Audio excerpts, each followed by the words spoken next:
Bueno, egunon, nire izena Beñat Zaldibar da, eta ni Zientzia eta Teknologia Fakultateko eta Plentsako itsas-estazioko ikertzaile bat naiz Euskal Herriko Unibertsitatearen barruan. Kasu honetan, pixka bat azalduko dizuet, zer egiten dugu gu ikerketa mailan laborategietan, eta pixka bat, gainetik bada ere, pixka bat azalduko dizkizuet, zer nolako gauzak izango ditugun ekosistemen osasuna ditutako estanean. Zeren, azken finean, ekosistemen osasuna kezka nagusi bat da, denok dakugu gure kezkat jakiteko inguru hau egokia den edo desegokia den, denok ditugu gure zalantzak jakiteko, ingurune osasuntsu batean bizi gara edo oso kaltetuta dago, orduan, erantzuna emateko, bilatzen duguna azken finean da, lehendabizi ezagutzea, jakin behar dugu zen nolako organismoak bizi diren ingurune desberdinetan, jakin behar ditugu organismo horiek nola garatzen dira modu normalean, eta horretarako ikerketak egiten dira, ingurune desberdinetan dauden organismoak aztertzeko eta organismo horien nondik norakoak ikusteko. Hemen guri honetan ditugu adibidez bi organismo gure inguruan modu errezean aurki daitezkenak, poliketoak adibidez sedimentuetan edo marmokak itsasoan, denok ezagutzen ditugu, eta denok identifikatzen ditugu. Baina badira, zenbait kasutan, beste organismo batzuk, igual ez ditugula horren ongi ezagutzen, edo igual organismo horiekin arazoak ditugula. Hemen guri honetan, adibidez, ezkerreko aldean, bai badago organismo bat ongi ezagutzen duguna, karramarroa, baina eskumako aldean daukagun organismoa, ez da horren ezaguna, edo ez dugu horren ongi identifikatzen. Eta esan behar dizuet adibide gisa, eskumako organismoa eta eskerrekoa berdinak direla. Biak dira, bi karramarro, baina eskumakoa oraindik ere fase goiztiar batean dago, bere bizitzaren fase goiztiar batean dago, eta bere itxura, bere konportamentua eta bar, oso desberdina da eskerrean daukagun organismoarekiko. Hori da ezagutzea baita ere, hau da, jakitea, ez bakarrik zenbat espezie da den eta zeintzuk diren, hori oso ongi dago, baina baita ere, espezie horiek nola garatzen dira jakitea, eta ingurune osasuntsu batean, zen nolako bilakaera daukaten eta bar aztertzea. Beraz, horrelako gauzak ere lehendabizi ezagutu behar dira. Zeren azken finean, ingurunearen osasuna nolabait mehatxupean dago. Gure eguneroko bizitzan, edo gure eguneroko bizitza dela eta hainbat sustantzia eta hainbat hondakin jariatu egiten ditugu ingurunera. Eta kasu gehienetan, sustantzia edo hondakin horiek gurekin egongo dira gure bizitza osoan zehar. Ez dakigu zenbait kasutan, adibidez, botila batek zenbat denbora behar duen guztiz degradatzeko eta desagertzeko. Eta ingurunera jariatzen diren sustantzia eta hondakin horiek zenbait kasutan eragina eduki dezakete ingurunearen osasunean. Eta ikusten duzuen moduan, horietariko sustantzia eta hondakin asko eta asko urte pila batean zehar egongo dira ingurunean. Eta urte pila horretan zehar afektatu ditzakete ingurune horietan bizi diren organismoak. Orduan, horrelako azterketak egiteko eta horrelako neurketak egiteko, zenbait tresna eta bar erabiltzen ditugu. Zeren azken finean, sustantzia horiek zeintzuek urteetan zehar egongo dira ingurumenean, denboran zehar, adibidez, sarea trofikoan zehar, metatuz joango dira, akumulatuz joango dira. Eta ez ezagun ahaztu, sarea trofikoare horren goikaldean gu gaude eta gure osasuna dago.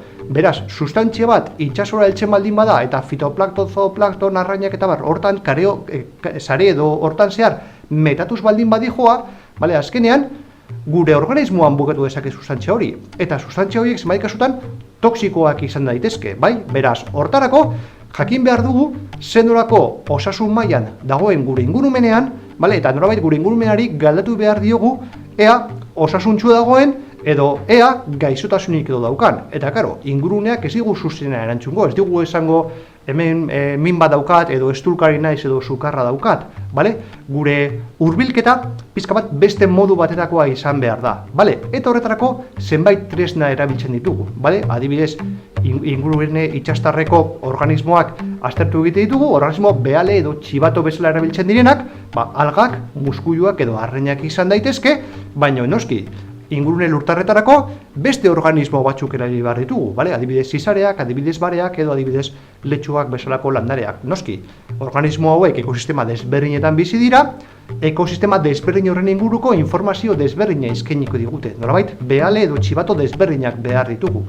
Eta noski, guk organismo horietan gertatzen diren aldaketak eta gertatzen diren nondik norakoak aztertzeko, batzutan, dagoeneko organismoak hiltzen direnean edo oso osasun maila txarrean daudenean, dagoeneko zenbait kasutan beranduegi izan daiteke.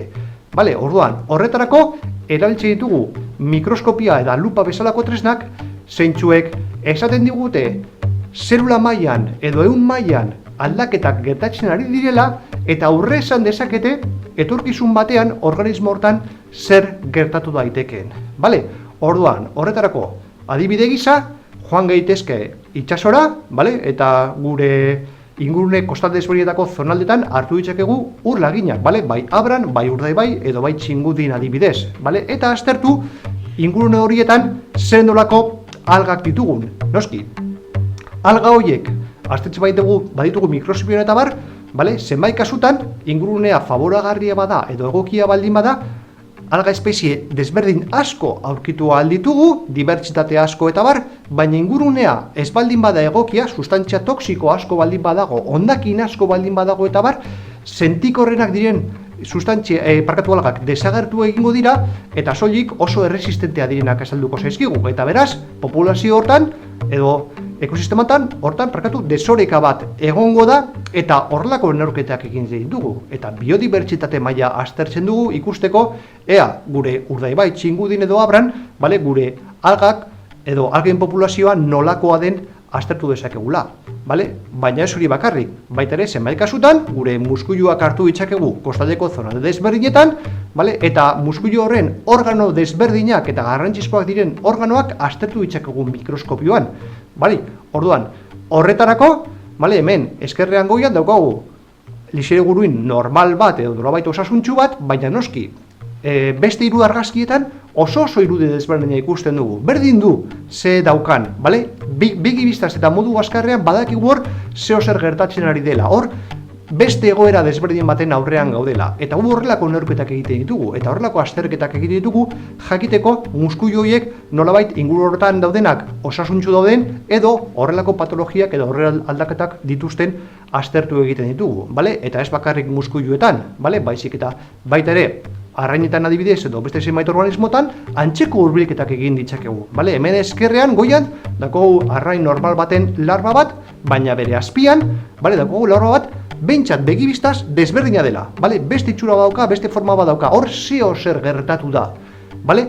Ba, horrelako asko baldin badaude ingurune batean, horrek esan nahi du arrain horiek ez direla modu normal batean geratuko eta azkenean populazioaren jaitsiera bat egon daitekela. Edo baita ere, aztertzen baldin baditugu animalia horien, ez dakit, ugal traktua, bale? Ikus dezakegu ugal traktu bat normala baldin bada, goiko horiduetan agertzen den modukoa baldin bada, bale? Animalia horiek ugaltzeko ahalmena izango dute, baina ordea, beheko iridutako ugal traktu bezalako egiturak ikusten baldin baditugu oso maiz, behar bada organismo hori bizirik mantendu daiteke eta bizirik egongo da. Baina ugal traktuan dituen arazoak direla eta behar bada ez da ugalduko. Eta hori, norabait, epe luzera jarraituta azkenean organismo horietan edo populazio horren txikipen bat ekarriko du. Bale, beraz, horrelako hurbilketak egin ditzakegu. Eta ez bakarrik itsasoko ingurumenean edo ekosistemetan, baizik eta lurzoruetan hurbilketa bera egin daiteke, bale? Hemen ditugun irudiak adibidez dira bare eta zizareenak, bale? Bi organismo lurtar, bale? Eskerreko aldean nolabait egoera osasuntsuan biziren organismoan eta eskumako aldean, bueno, ez dut azalduko zergatik, baino beste irudi bat daukate, beste forma bat daukate. Hor zeo zer gertatu da. Behar bada organismo hauek ez dute modu normalean funtzionatzen eta igual hiltzeko arriskuan daude edo ugaltzeko arazoak izango dituzte eta bar. Modu hortako hurbilketak egiten dira, bale? Eta pizka bat honen inguruan zeo zer gehiago jakin nahi baldin baduzue edo azterketa gehiago egin nahi baldin badituzue, bale? Beti ere etor zaitezkete zientziasteko estandera, bale? Eta horren inguruan galdetu, hausnartu eta mikroskopioan eta lupetan benetako laginak begiratu. Bale? Ba, nenaretik besterik ez eta mila eskerrik asko.